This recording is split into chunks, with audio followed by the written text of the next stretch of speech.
Et bonjour à tous, aujourd'hui revue matérielle et aujourd'hui on va découvrir ensemble le dernier produit de chez Kanger, la Subox Mini que nous a envoyé notre partenaire eclub.com.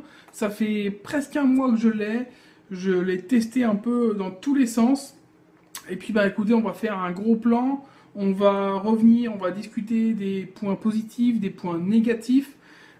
Comme d'habitude, cette revue est en duo avec un article sur vapoteur.net. Voilà. Donc on va démarrer tout de suite le gros plan de cette Subox Mini et puis on reviendra en plan large pour discuter des points positifs, négatifs, des tarifs, pour voir comment ça vape. Donc à tout de suite pour le gros plan. Et on se retrouve donc en gros plan avec la Subox Mini de chez Kanger. Voilà, elle sera en édition noire, présentée dans une boîte rigide, une grosse boîte en carton. Toujours la même, hein, on a la même sur les sub-tanks, donc pas d'étonnement. On va d'abord avoir cette petite bande. Donc dessus on voit écrit un starter kit, donc kit de démarrage. Voilà, classique, hein, ça c'est juste pour entourer pour le design. On va donc avoir cette jolie boîte, hop, qui s'ouvre de cette façon. Donc elle est aimantée. Et ça c'est vraiment, déjà au niveau packaging, c'est toujours propre hein, chez Kanger. On a une boîte solide déjà, donc même pendant le transport ça s'abîme pas. Dessus on va avoir des petits pictos. Voilà, et on va avoir de quoi vérifier l'authenticité du matériel, donc avec ce code à gratter. Ça c'est pareil, c'est habituel. On ouvre la boîte. Là, on va avoir le détail de ce qu'on a dedans. Donc tout est en anglais par contre. Hein. Les précautions également. Et à l'intérieur, donc, tout d'abord, le Subtank Mini, version noire. La box. Voilà, la K-Box Mini.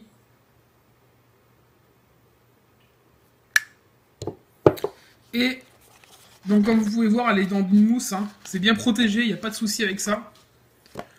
Hop, on va avoir à l'intérieur également un petit manuel. Donc ce box mini. À l'intérieur, vous allez l'avoir en anglais, mais également donc en français. Donc voilà. Bon, alors par contre, je vous préviens de suite, c'est du français assez barbare. Hein. Beaucoup de fautes, une traduction approximative. Par contre, on va pas leur en vouloir de trop non plus parce qu'il y a pas mal de fournisseurs qui font même pas l'effort de mettre une notice en français. Donc là, déjà, il y a un effort qui a été fait et ça, c'est vraiment bien. Voilà, donc pour moi, c'est un bon point, même s'il y a des fautes, on va pas trop leur en vouloir. Hop, on va avoir donc des petites cartes, authenticité et l'explication donc pour utiliser les coils. Donc ça c'est sympa aussi, hein, à chaque fois quand vous démarrez, donc on vous explique comment ça marche. Vous devez mettre des gouttes sur les résistances avant de les lancer et attendre 30 secondes avant de vaper. Et également vous avez les puissances maximum selon donc le taux de VG que vous utilisez et selon donc la résistance, donc 0,5 ohm ou 1,5 ohm, vous avez les taux et donc les puissances à respecter. Donc on voit que c'est vraiment fait de mieux en mieux. Bah, en plus, regardez, c'est en français, donc c'est encore mieux. Voilà, donc vraiment parfait, rien à dire. On va avoir à l'intérieur donc le câble micro USB. On va avoir donc des coils préfaits donc pour le kit RBA, voilà, avec des petites vis. Du coton, donc pas de japonais, coton organique. Et on va avoir donc ici le RBA et ici on a les résistances OCC. Il y en a une donc dans la boîte et une dans votre Subtank Mini. Voilà, donc pour le packaging, c'est pas mal, hein, franchement, on a un kit qui est quand même bien complet avec pas mal de choses. On va détailler tout ça et puis on va commencer par la box avant d'attaquer donc le Subtank Mini. Et donc c'est parti pour le tour de la K-Box Mini. On va d'abord faire un petit tour au niveau du design. Voilà, hop, 3 boutons, un écran OLED et un port micro USB en dessous. Voilà. On reviendra dessus en détail hein, juste après. Là, c'est vraiment pour faire un petit tour. Pour ceux qui ne la connaissent pas. Voilà.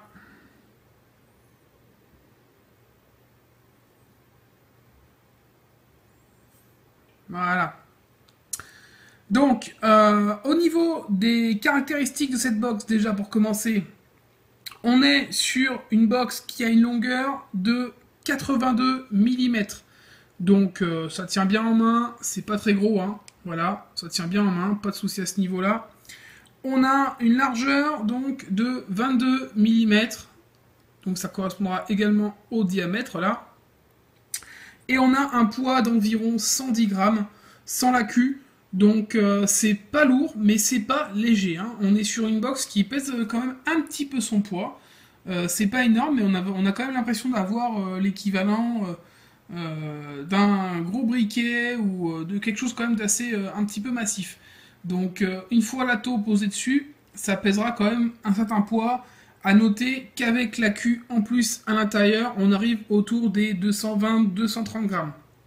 Voilà, donc on n'est pas sur une box super légère. Alors au niveau du design, c'est plutôt abouti. Honnêtement, moi je trouve que ce modèle noir fait un petit peu manette de jeu vidéo avec ses petits boutons rouges sur un fond noir.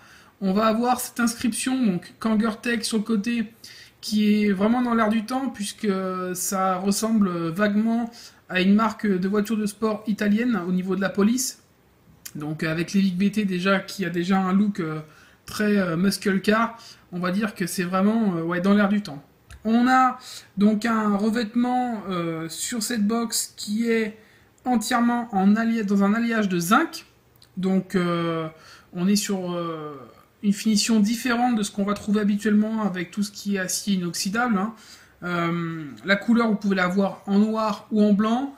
Voilà, comme je vous dis, le modèle noir fait un peu penser donc à une manette de jeu vidéo, alors que le modèle blanc va être un petit peu plus classe, un petit peu plus épuré. Voilà, c'est un choix personnel que chacun fera selon ses goûts. Au niveau donc sinon de la finition, qu'est-ce qu'on peut remarquer? Les boutons sont plutôt de bonne qualité, assez rigides, ça shoot bien, il s'abîme pas avec le temps, ça fait plus d'un mois que je l'ai, pas de problème, franchement ça fonctionne très très bien. Par contre, on va avoir un souci plus important avec le revêtement. Alors on a quand même des endroits où la peinture part vraiment un peu en sucette. Voilà, alors sur la box, c'est moins visible que sur l'atomiseur. Hein. Voilà, on a des petits côtés, voilà, vous voyez là une petite trace là, et puis là, voilà. Donc surtout sur les bords. Bon, à savoir que j'ai trimballé dans mon sac, hein, mais quand je l'ai reçu, il y avait déjà quelques petits défauts qui sont apparus très très vite. Hein. Donc ça, c'est plutôt gênant. Voilà, sur le haut, vous allez avoir K-Box Mini, donc gravé au-dessus. Voilà, donc au niveau du design, ça reste quand même un objet assez sympa, assez joli, qui est pas forcément très gros et franchement qui tient bien en main, assez ergonomique avec ses bords arrondis, donc plutôt agréable. Ça fait pas mal aux mains, on peut la tenir facilement, ça tient bien, donc ça grippe bien, pas de problème. Voilà, donc si Kanger n'est pas resté dans les esprits avec sa fameuse première version de la K-Box, celle-ci est franchement différente dans ce kit ce box avec cette K-Box mini. Et vous allez voir qu'on est sur complètement un autre monde au niveau par rapport à la première version, tout simplement. Tout d'abord, on va l'allumer. J'ai installé donc un accu à l'intérieur. Donc pour l'allumer ou l'éteindre, vous appuyez donc 5 fois successivement sur le switch qui se trouve en haut, le gros bouton. 1, 2, 3, 4, 5. Kangertech. Là, c'est allumé. Voilà, vous allez avoir deux boutons sur le côté ici, donc le plus et le moins, pour réduire ou augmenter votre puissance variable. Voilà, donc en watts. Vous allez donc avoir la possibilité d'aller entre 7 et 50 watts par incrément de 0,1 watts. Donc ça vous servira à modifier votre puissance. Dessus, vous allez retrouver donc la tension de sortie.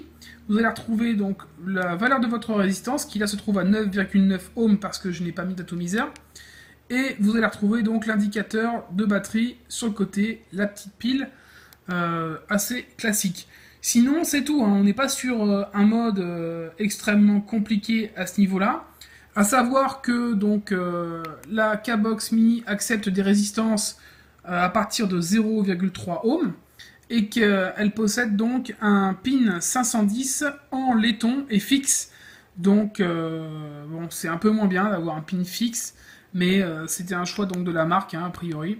Donc ce sera un peu, ce sera vraiment donc une box complète, mais facile d'utilisation. On n'a pas de contrôle de température, même si je pense que Kangeur y viendra, mais pour l'instant on peut pas faire la comparaison avec un Evic VT ou une Vapor Shark. On est sur un modèle classique, bien fini, et qui possède tout ce qu'il faut pour vaper, que ce soit en vape normale ou en vape home. Alors évidemment c'est pas tout, hein, mais vu que j'aime bien les petits détails, on va en parler tout d'abord. Les petits détails, c'est par exemple ce port micro USB qui se trouve à l'avant donc de la box, ce qui va permettre de pouvoir la poser, hop, et de pouvoir la garder dans ce sens tout en la rechargeant. Et ça peut paraître bête, mais c'est quelque chose moi qui me tient beaucoup à cœur. J'aime pas coucher mon mode avec l'atomiseur pour le recharger, c'est quelque chose qui me gonfle. Donc vraiment quelque chose d'agréable. Sinon, on va évidemment avoir une innovation sur cette K-Box Mini. C'est donc là, ce socle magnétique. Voilà, vous allez mettre votre accu à l'intérieur. Donc d'ailleurs, je vais en profiter pour vous montrer l'intérieur. Vous allez voir, c'est propre. Honnêtement, c'est très très propre. On n'a aucun fil qui dépasse, qui ressort. Voilà, c'est du bon boulot. Il n'y a rien à dire, franchement. Là, Kangeur a vraiment bien bossé. Tout est inscrit, donc le négatif, le positif. Et vous avez donc cette partie qui vient donc s'enclencher sur votre mode. Hop, je me suis planté de côté, évidemment. Voilà. Voilà, donc moi j'ai tendance à jouer avec, hein, donc en tout cas ça fonctionne bien. Pas de soucis. Et c'est vraiment agréable. Par contre, petit détail, ce trou là qui vient donc nous laisser voir l'accu à l'intérieur, c'est pas forcément quelque chose d'agréable.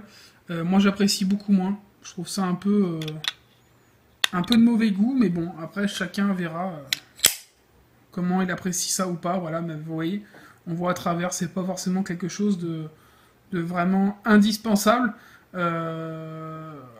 Est-ce que ça sert de dégazage? Bref, en tout cas, c'est là. Même si je trouve qu'ils auraient pu faire simplement quelques trous, ça aurait été suffisant, pas la peine de faire un logo où on voit à travers. Bon, il n'y a rien de très grave là-dessus, hein. C'est pas non plus très important. Au niveau donc des possibilités, vous allez pouvoir mettre pas mal d'atomiseurs dessus, hein. C'est du 22 mm, donc vous allez pouvoir mettre tous les atos qui sont 22 mm et moins, et puis même vous allez pouvoir mettre des atos au-dessus, même si ça dépassera un peu, ce sera pas bien grave, en tout cas ça fonctionne sans souci. Voilà, donc on a fini le tour du propriétaire de cette K-Box Mini. Pour finir, qu'est-ce qu'on peut dire? Ben déjà que ça fonctionne bien, qu'on va bien dessus, c'est assez agréable, hein. Pas de souci à ce niveau-là, le chipset fonctionne très bien, j'ai pas eu de souci particulier avec. On a un petit écran OLED mais qui fait bien le boulot, tout fait bien le boulot, la box est solide. Et le seul petit détail qui pourrait poser problème, c'est la surconsommation au niveau de la batterie. On va dire qu'avec une 18650 FS Purple, je tiens pas plus de 3 à 4 heures. Sans forcément vaper tout le temps, donc ça pose un peu un problème. Je pense qu'il y a un souci de surconsommation au niveau de ces batteries, mais rien de bien grave, hein. Vous allez devoir recharger un peu plus souvent que si vous aviez certains modes comme une iStick 50 watts ou encore un Evic VT ou le dernier Inokin qui ont donc des batteries un peu plus imposantes et qui peuvent tenir plus d'une journée. Là on n'est peut-être pas non plus sur un modèle prévu pour ça. Voilà. On va passer tout de suite donc au Clearomizer Septank Mini. Après, qu'est-ce qu'on peut dire d'autre là-dessus? Vous allez pouvoir utiliser tout type de résistance, hein, sauf les résistances en Ni200 ou en titane, qui sont des résistances qui nécessitent le contrôle de température. Donc ça, à éviter, et éviter de descendre donc, sur des résistances en dessous de 0,5 ohm. Donc voilà. Là, vous êtes sur un mode qui nécessite quand même un accu. Il nécessite un accu, donc il faudra que vous achetiez vous-même. Moi, j'ai mis donc un accu 35 ampères. Prenez des accus au moins avec une décharge d'au moins 20 ampères. C'est important parce que si vous voulez vaper en dessous de 0,5 ohm, il faut quand même des accus qui tiennent la route. Si vous ne savez pas ou que vous ne connaissez pas, soit vous n'utilisez pas vos résistances 0,5 ohm et vous utilisez les résistances qui sont fournies ou vous faites des résistances au-dessus de 1 ohm, soit vous demandez à quelqu'un qui s'y connaît, qui vous dira quoi prendre. Mais si vous avez un doute, vous pouvez prendre celle-là, Efest Purple 18650, 2500 mAh, et donc des charges 35 ampères. Voilà. On va donc passer à la seconde partie, donc sur l'atomiseur SubTank Mini. Même si j'ai déjà fait une revue complète dessus, on va vite fait faire le tour du propriétaire de ce SubTank Mini. Si vous voulez en savoir plus, vous pouvez regarder la revue qui lui est consacrée sur le SubTank Mini normal. Et on va s'attarder sur les points qui n'ont pas été abordés, c'est-à-dire le nouveau kit RBA.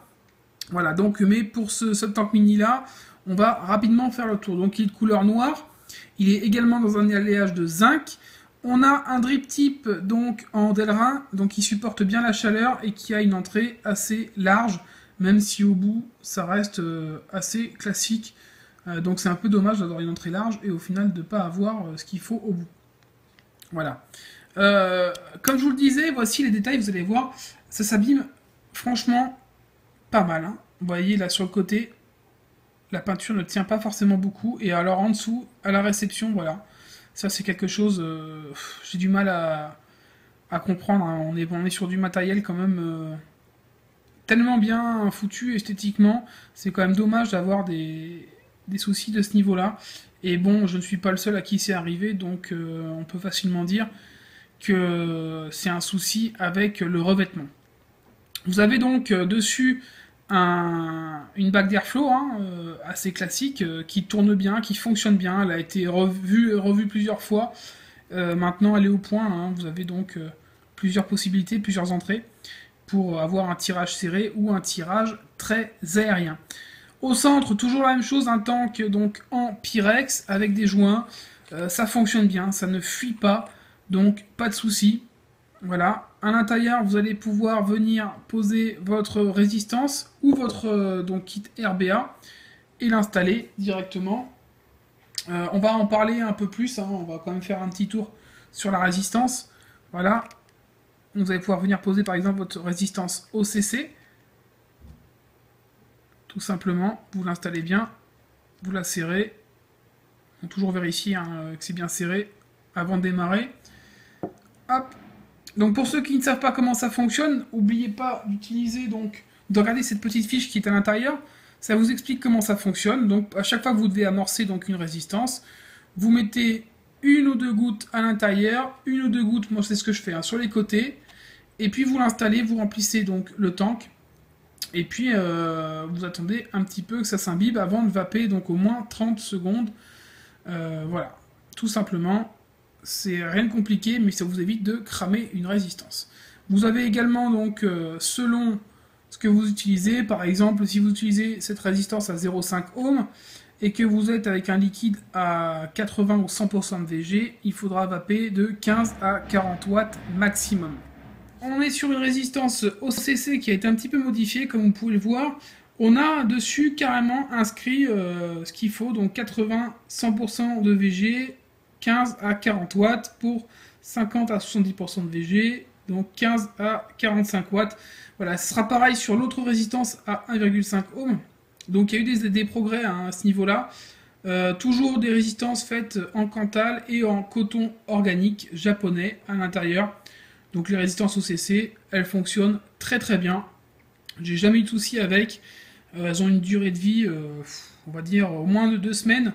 Et pour les plus radins qui veulent pas trop changer, vous pouvez le garder au moins 3 semaines. En général, plus ça devient compliqué, les saveurs ne sont plus très agréables. Donc on va passer maintenant au kit RBA, donc qui a été modifié. Hein.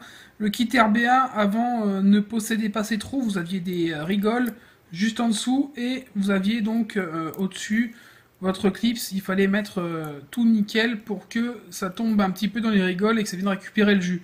Problème, il y a souvent eu des soucis de dry it, le montage n'était pas forcément évident pour ceux qui ne sont pas forcément initiés. Donc il y a eu des modifications dessus, et notamment sur le clips au départ, voilà, qui avait tendance à se bloquer. Là c'est plus le cas, ça fonctionne donc très très bien, pas de blocage, j'ai pas eu de soucis avec, voilà. C'est franchement agréable à utiliser à ce niveau-là, franchement bien, voilà. Vous avez à l'intérieur donc votre plateau, un plateau très classique, hein. Voilà. Et vous avez sur le côté deux donc, entrées pour le liquide, deux entrées pour le liquide, donc des entrées qui sont assez grosses et qui vont permettre d'avoir une bonne arrivée de liquide donc de chaque côté, et ça c'est franchement très très agréable par rapport aux anciennes versions. Une petite vis de sécurité qui vient bloquer, là vous avez juste à la retirer un tout petit peu, vous n'êtes pas obligé de la retirer entièrement, et vous allez pouvoir enlever donc, voilà, votre caps pour accéder au montage. Ce qu'on va faire, c'est que moi je vais vous montrer comment le monter, et puis ce sera ce qu'il y a de plus simple. Donc je vais l'installer, je prépare le coil, et je vous montre comment on met le coton, comment on l'installe. Et on se retrouve donc avec le RBA, et j'ai démonté donc mon petit caps, la petite vis sur le côté que j'ai à peine enlevé. Hop, et voilà, en dessous j'ai mon plateau. Donc bien sûr là mon coil est déjà installé, mais tout simplement si vous ne connaissez pas ou vous ne savez pas comment faire, vous avez un coil donc déjà installé à la base, hein. Quand vous l'achetez vous allez avoir donc un coil installé. C'est des coils de 0,5 ohm, donc qui sont prévus pour 0,5 ohm, et vous en avez un autre de rechange, et vous pouvez les acheter, si vous en voulez d'autres, vous pouvez les acheter directement, même si je vous conseille d'acheter directement du Cantal et de faire vous-même vos résistances. C'est franchement simple, il y a pas mal de tutos qui tournent dessus, on en a fait nous-mêmes, donc n'hésitez pas à les consulter.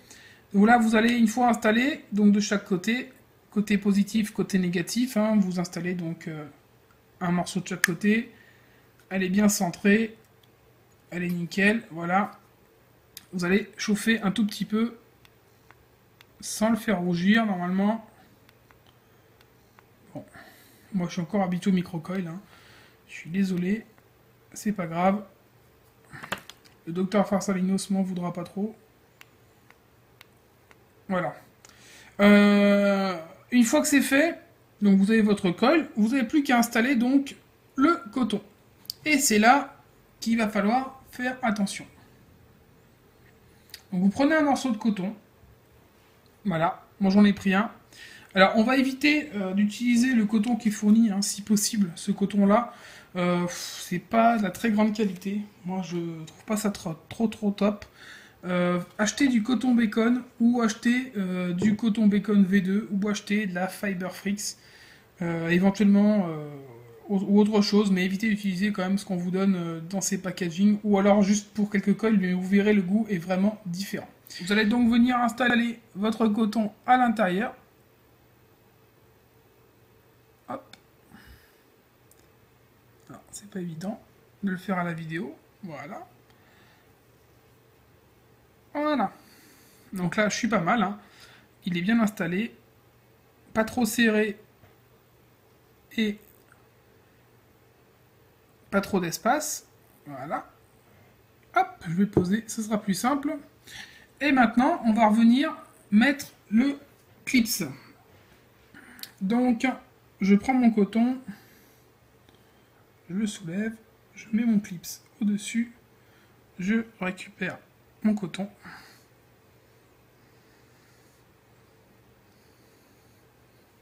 Voilà. Donc, je remets bien là où il y a la vis, hein, évidemment. Et je vais venir remettre un coup de tournevis. Donc là, j'ai bien revissé, voilà, mon coil est sécurisé. Maintenant, il va falloir que je coupe à ras. Donc pour ça, on utilise... Et voilà. Donc là, j'ai bien coupé à ras, donc nickel. Maintenant, il va falloir que je mette mon coton au niveau des trous, donc qui se trouvent ici. En sachant qu'il faut qu'il soit complètement installé.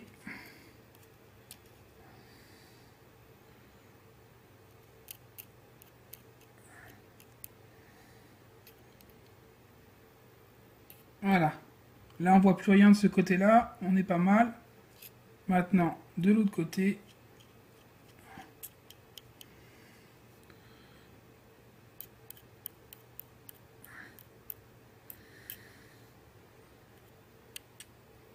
Et là, on est vraiment bien. Voilà, là on est bien. Voilà, maintenant que c'est fait, on va imbiber avec du liquide. Donc je vais en mettre un petit peu sur le côté déjà.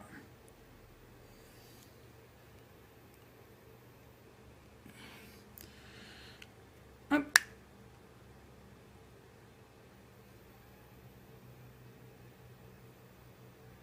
Voilà. On en met à l'intérieur. Et c'est nickel. Donc là, déjà, on a un coil qui est bien imbibé. Voilà. On va en rajouter un peu. Nickel. Donc là, avec ça, on est déjà sur une bonne base. Donc les trous sont bien bouchés. Pas de souci. Et on a donc le coil qui est prêt. Normalement, on ne doit pas avoir de dry heat. Avec ça, on ne doit pas avoir de souci. Donc là, on va refermer.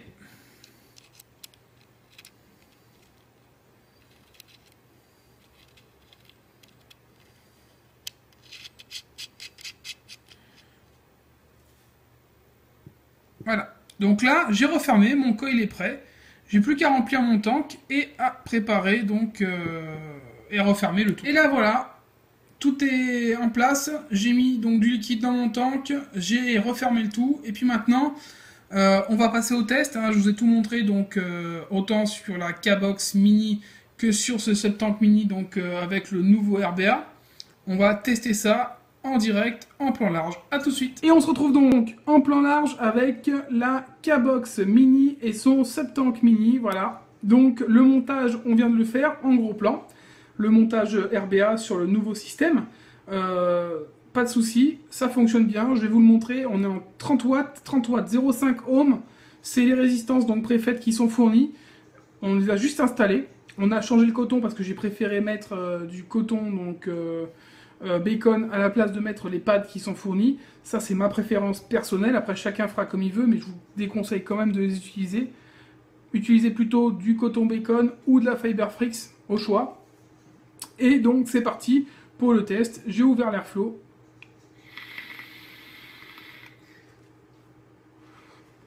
Donc bon volume de vapeur.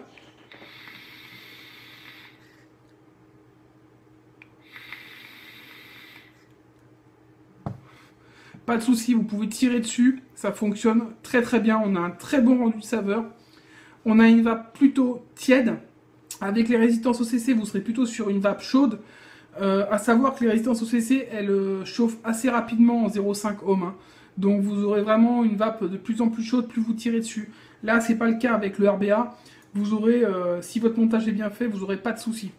À savoir voilà, qu'il faut avoir bien respecté les étapes que je vous ai montrées pour faire votre montage. Et de deux, pensez à régulièrement remettre du liquide. Laissez pas le tank en panne sèche ou avec très peu de liquide parce que votre donc, montage risque de se dilater au niveau donc, des trous d'alimentation du liquide. Et vous aurez des dry heat ou vous aurez peut-être même des fuites, je sais pas. Mais en tout cas, vous aurez des soucis avec. Donc, pensez à régulièrement remettre du liquide. Voilà. Au niveau du fonctionnement, on est sur une vape, comme je vous ai dit, tiède. Et on a un super drip tip, donc en Delrin, qui donc protège de la chaleur. Ça évite de se brûler les lèvres. Donc vraiment pratique. Par contre, petit souci, voilà, on a souvent des remontées de liquide à l'intérieur et ça c'est moins cool. Ça fait partie des petits moins donc de ce tank mini. Voilà. Maintenant un petit coup de sopalin et puis ça disparaît. Hein. Faut pas non plus en faire un drame. Sinon ça fonctionne parfaitement. On va passer maintenant au point positif et au point négatif donc de ce kit, ce box. Voilà. Donc au niveau des points positifs. Qu'est-ce qu'on a pu voir? Déjà, on a un très bon rapport qualité-prix. Parce qu'on a quand même à l'intérieur une box. Donc une box électronique, certes facile d'utilisation et simple, mais efficace. Et vous avez aussi donc tout ce qu'il faut. Alors, vous avez un clearomiseur qui fait aussi atomiseur reconstructible, donc avec le kit RBA. Vous avez de quoi le recharger. Vous avez des coils prémontés, vous avez 2 coils donc OCC qui sont prêts à être posés, tout simplement. Et tout ça pour un prix en général inférieur à 80 €. Donc on est sur des tarifs assez serrés et assez corrects, mais pour des produits de qualité. Et ça, c'est pas toujours le cas, donc il faut le dire tout simplement. On est sur un kit qui est complet, comme je vous le disais, donc avec tout. Pas de souci, vous avez tout ce qu'il faut. Seule chose qui manque, l'AQ, et ça on reviendra dessus, c'est un peu dommage. C'est du matériel simple d'utilisation qui est pour moi parfait pour un débutant. Hein. Si vous utilisez ça avec des résistances 1,5 ohms, vous risquez rien, il n'y aura pas de problème de sécurité ou quoi que ce soit. Si vous avez un AQ protégé, il n'y aura vraiment aucun problème et c'est un mode qui est simple d'utilisation avec quelques explications, vous pouvez vous en sortir très très bien.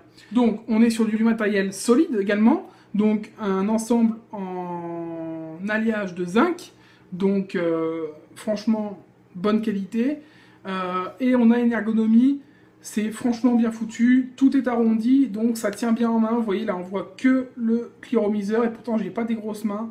Donc ça tient vraiment bien, c'est très agréable. Le système donc de base du RBA, comme je vous ai montré, qui a pu être amélioré, ça c'est un point positif parce que sur les anciennes versions, le fait d'avoir le clapet qui coinçait tout le temps, quand on le retirait, ça c'était une galère, hein, à s'arracher les cheveux des fois. Moi j'ai vu des collègues à moi qui ont limite pété un câble avec ça. Donc c'est bien de l'avoir rectifié. On a la trappe magnétique, donc mon petit jeu à moi, hein. La trappe magnétique, très pratique, je change d'AQ, hop, j'enlève l'AQ, je remets, pas de vis, parce que ça c'est galère ça aussi, les modes avec les 40 vis à poser dessus. Là c'est pas le cas, en plus ça tient bien, c'est solide, il n'y a pas de problème, aucun risque que ça tombe. La solidité, elle est à toute épreuve, moi je l'ai mis dans mon sac pendant un mois, il a été trimballé, il est tombé une fois ou deux, pas de problème, ça n'a pas bougé. On a un port micro USB sur la façade, donc tous les modes ne le proposent pas forcément. Là il y en a un, donc facile à recharger et vous pouvez le tenir debout et ça c'est super également. Il fait fonction passe-roue, ça j'ai oublié de le dire je crois dans la revue. Donc évidemment quand vous le branchez vous pouvez l'utiliser en même temps et ça c'est une fonction très intéressante aussi qui, comme on l'a vu sur une dernière revue pour ceux qui nous suivent, n'est pas disponible sur tous les modes, hein, contrairement à ce qu'on peut penser. Voilà, donc là c'est bien de l'avoir mis également. La possibilité de changer l'AQ, ça fait partie des points positifs parce que maintenant on fait beaucoup de modes avec des batteries intégrées. Par contre ces batteries, une fois qu'elles sont mortes, le mode, vous pouvez le jeter ou alors il faut avoir des connaissances et puis le démonter et changer la batterie. Là, vous enlevez le clapet, vous changez l'AQ et problème est réglé.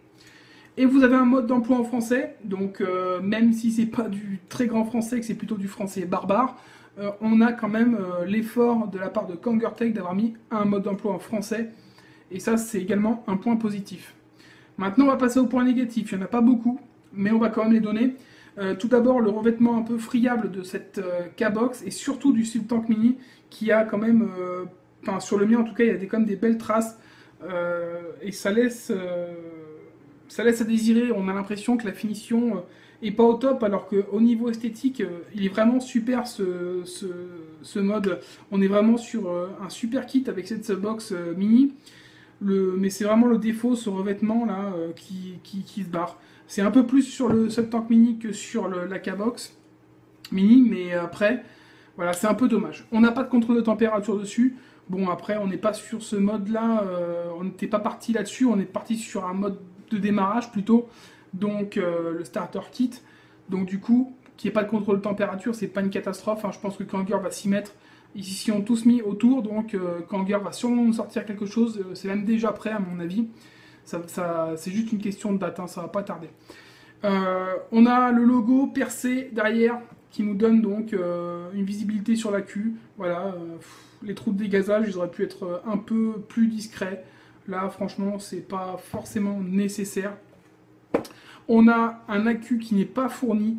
Et ça, c'est problématique, je trouve, dans le fait qu'on a quand même un mode qui gère le sub-ohm et surtout un Atto qui propose des résistances à 0,5 ohm et un kit RBA à 0,5 ohm. Et ça, c'est toujours un souci, je trouve, parce que un débutant qui achète ce mode, il n'a pas l'accu qui va avec, il sera tenté de prendre n'importe quoi.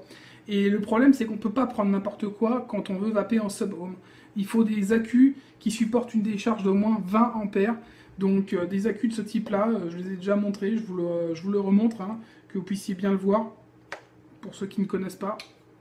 Donc des accus de ce type-là, voilà, donc FS Purple, voilà, 18650.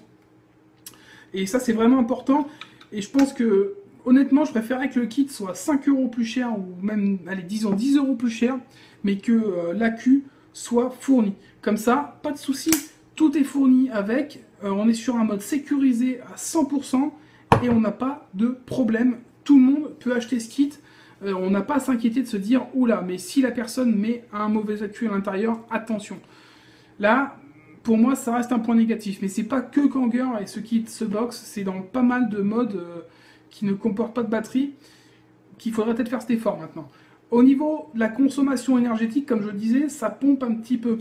On est quand même sur une batterie qui est quand même assez puissante à l'intérieur, là, pour ma part, et j'ai tendance à beaucoup le recharger. Au bout de 3-4 heures, ça fatigue pas mal, et pourtant, je ne vais pas à 50 watts sur des résistances à 0,2 ohm, hein, donc ça devrait tenir le coup un peu plus.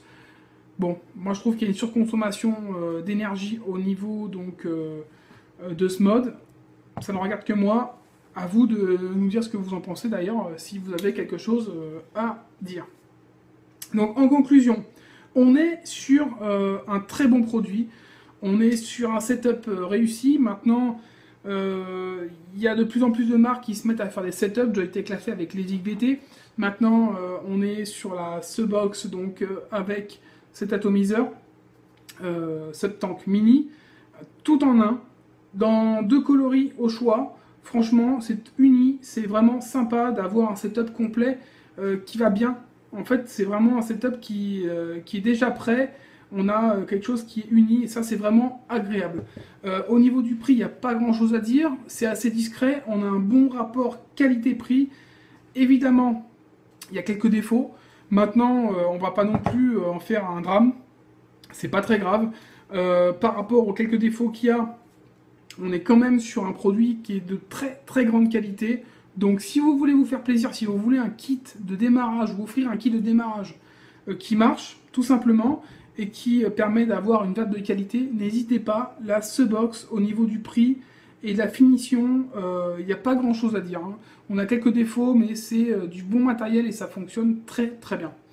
Je vous donne l'adresse de notre partenaire, donc eclub.com, qui le propose au prix de 78,76 €. L'adresse sera en dessous si vous souhaitez le commander. Et puis on se retrouve très bientôt pour une prochaine revue matérielle ou une revue liquide. Et je vous souhaite une bonne soirée ou une bonne journée et surtout une bonne vape. Ciao!